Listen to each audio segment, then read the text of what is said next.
This petite and amiable lady is a giant in comparative constitutional law. Professor Cheryl Saunders was born in Quetta, then part of British India, and now a district of Pakistan.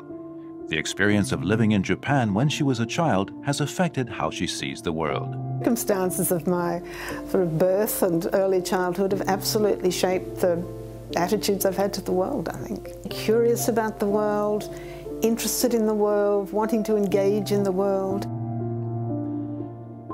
Her interest in history and politics led her early on to the field of law, in particular public law. It set her on a path to study comparative constitutional law.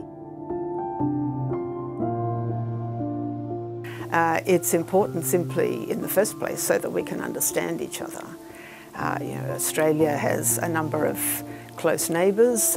Those neighbours have very different systems of government, very different constitutional histories.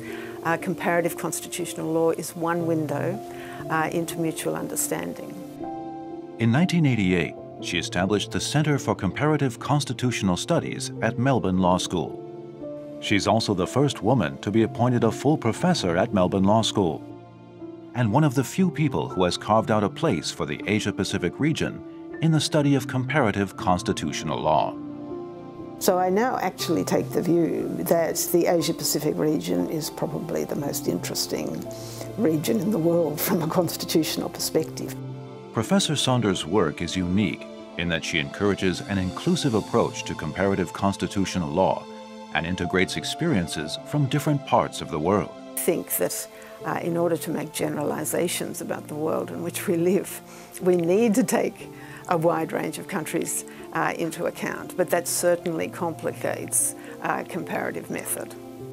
To promote global discussion on constitutional issues, Professor Saunders founded the Constitution Transformation Network and regularly hosts the Melbourne Forum.